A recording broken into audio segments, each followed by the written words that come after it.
Bom dia a todos, aqui é Remo Noronha do curso Matrix, onde você aprende o que é determinante. Vamos hoje estudar as leis de Kirchhoff, que é uma matéria que, assim, se você esticar ela um pouquinho, botar uns circuitos um pouco mais complexos, dá um nível de complexidade absurda que definitivamente não cai no vestibular. Por outro lado, se trata de um instrumento muito poderoso para poder entender circuitos elétricos, então a gente não poderia se furtar de pelo menos mostrar para vocês os princípios básicos, combinados? Bem, o primeiro a gente até já discutiu antes, que é o princípio dos nós. A soma das correntes que entra no nó tem que ser igual à soma das correntes que saem em um nó. Ou seja, você não... questão de conservação de carga, você não tem como inventar a carga elétrica, como num determinado tempo, né? Corrente, carga dividido pelo tempo. Como um determinado tempo, quando a determinada quantidade de carga chegou, tem que ser a mesma quantidade de carga que vai sair. Então é uma questão de continuidade, é como se fosse um cano que se divide, a quantidade de água que vem por aqui tem que ser igual à quantidade de água que passa por aqui e por aqui. Basicamente isso, beleza? Assim, aqui basta, a gente tem que lembrar também que a gente vai trabalhar com a corrente convencional. Ou seja, como se fossem cargas positivas em movimento, beleza? Bem, a segunda ideia de Kirchhoff, eu queria trabalhar com uma metáfora para que vocês entendessem. Se você tem uma bola que está descendo um morro, você pode calcular a queda do potencial gravitacional dela, porque ela tem uma determinada altura, depois a altura vai ser menor, em determinado momento ela pode até subir um pouquinho, então o H1 vai ser maior do que H2, então você tem uma queda de potencial gravitacional. O Kirchhoff, ele trabalha basicamente com queda de potencial elétrico. Então, quanto é que o teu potencial elétrico cai? Quando você está vendo uma corrente, você está analisando essa daqui, ó. Esse primeiro aqui, você está analisando da esquerda para a direita. Então, a tua queda vai ser o que você esperava, né? Então, aqui é DDP, intensidade de corrente vezes a resistência. Beleza? Só que se você estiver vendo do sentido oposto, é como se ela estivesse aumentando a DDP. Então, se você está querendo saber da queda, você vai ter que colocar um sinal negativo aqui para compensar. Beleza? Então, essa daí é a convenção de sinais e é a visão que eu trago para vocês para poder facilitar o exercício, né? Formalmente, vamos te explicar outra coisa, mas vamos ser práticos, né? E quando se trata de gerador e de receptor? Bem, pode dizer o macete logo de uma vez e depois a gente vai pensar sobre ele. Vê, tá? Ó, tá da esquerda para a direita que você está analisando o teu circuito. Então vê o primeiro sinal. Se o primeiro sinal é negativo, sinal de menos aqui. Se o primeiro sinal for positivo, sinal de mais aqui. Se você só quer pensar na convenção, é isso. Agora, vamos pensar de uma maneira mais clara do que acontece eletricamente. No primeiro caso, o que está para cima dessa linha que eu acabei de desenhar aí, uma carinha de senoide, o que vai acontecer? O potencial elétrico está subindo. Como o que você quer saber a queda, se ele subiu, a queda é negativa.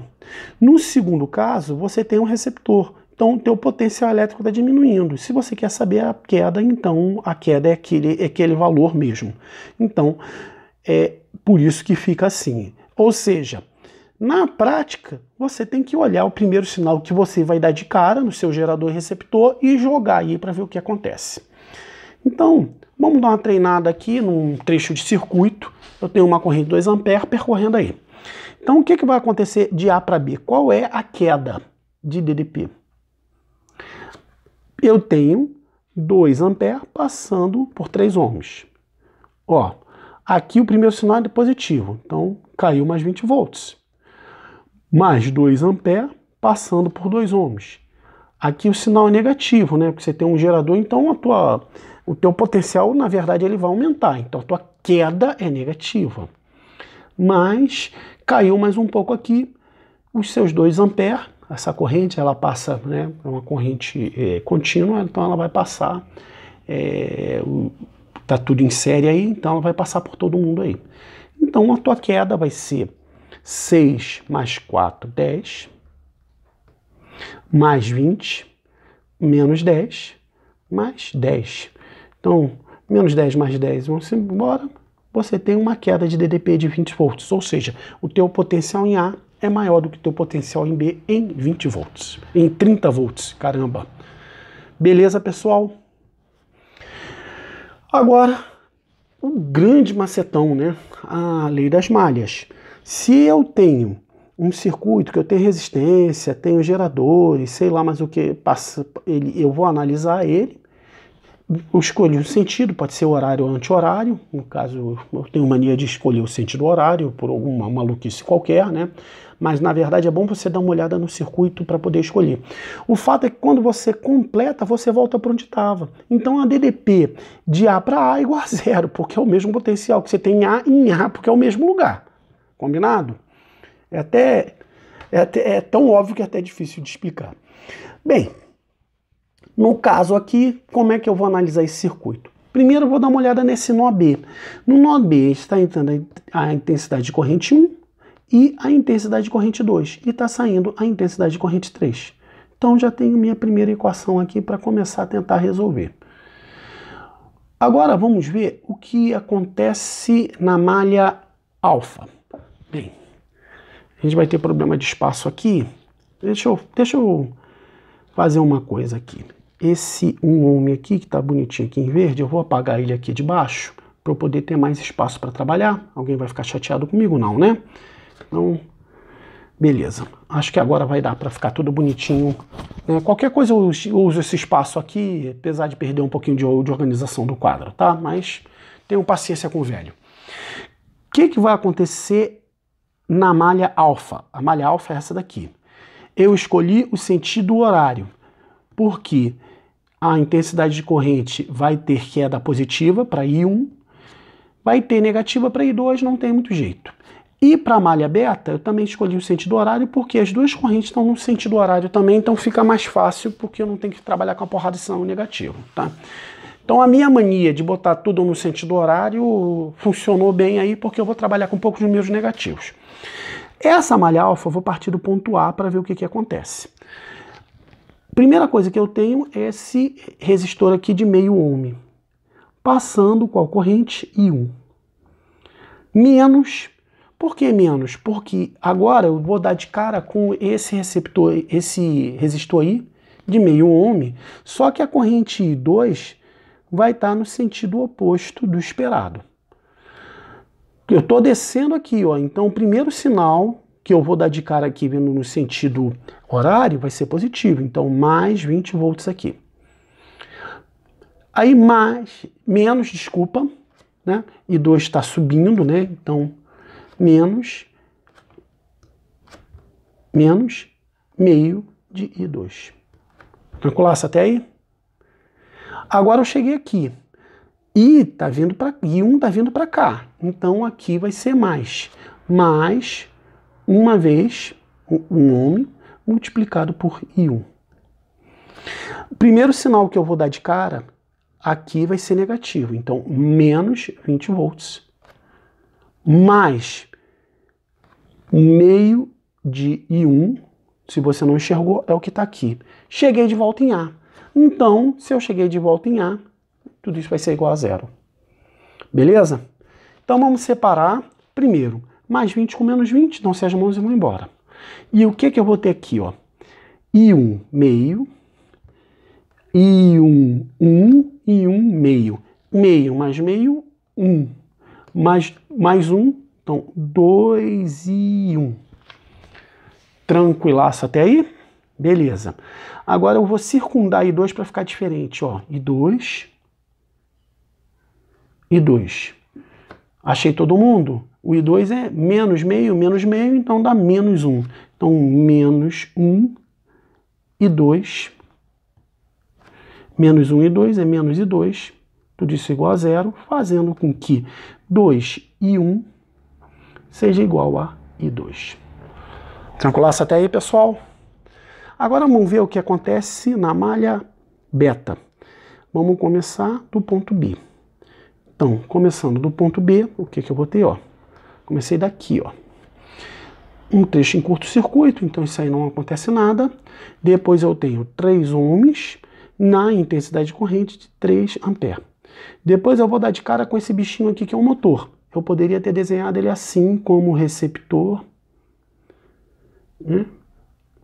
Resistência interna de 1 ohm, poderia ter desenhado ele assim, tá? Então, o primeiro sinal que eu estou dando de cara é positivo. Então, 6 volts aqui. Tranquilaço? Bem, mais I3. Onde é que eu estou enxergando ele? A intensidade de corrente I3 passando em 1 ohm aqui. Dando continuidade, eu vou vir para cá. Mas a corrente que está passando ali é I2. Então, mais meio de I2. Legal? Quando eu der de cara com essa criança daqui, ele vai... O primeiro sinal que vai aparecer é negativo. Então, menos 20 volts. Mais meio de I2 relativo a esse resistor aqui, voltei para B. Então, se eu sair de B e cheguei em B, 0. Então, quem que é I3 aqui? Ó? 4 e 3. Os números vai dar menos 20 mais 6 dá menos 14. Vou passar para o lado de lá para ficar com o sinal positivo, igual a 14. Quem tem I2? Esse e esse. Meio e meio dá 1. Então dá mais 1 e 2, que é o próprio I2. Então, morreu, né, pessoal? 1, 2, 3 equações e 3 incógnitas. O problema acabou. Você descobre aí quanto é que dá. E a vida segue. Eu poderia estar me despedindo de vocês aqui. Mas para que vocês não se sintam abandonados, descer o sistema aqui para a gente resolver. Bem, primeira coisa que eu vou matar esse aqui é que I3 é igual a I1 mais I2. Então, nessa última equação, eu vou botar 4 no lugar de I3, I1 mais I2, mais I2 é igual a 14. Então, 4 e 1 mais 4 e 2 mais I2, então mais 5 e 2, 5 e 2 é igual a 14. Bem, só que eu tenho que I1 é igual a 2 e 2. Então, ó, 4 e 1 mais 5 vezes 2 e 1, tá? Porque I2 é igual a 2 e 1, é igual a 14. Então, vai ficar 4 e 1 mais 10 e 1 é igual a 14, fazendo que 14 e 1 seja igual a 14. E, obviamente, I1 é igual a 1 ampere. Bem, como I2 é igual a 2 e 1, então 2 vezes 1 dá 2, e 2 é igual a 2 ampere. E como I3 é igual a I1 mais I2, daqui, ó, 2 mais 1, 3 ampere. Então, 1, 2, 3. Bonitinho o resultado, né? Agora, pessoal, o que acontece é o seguinte.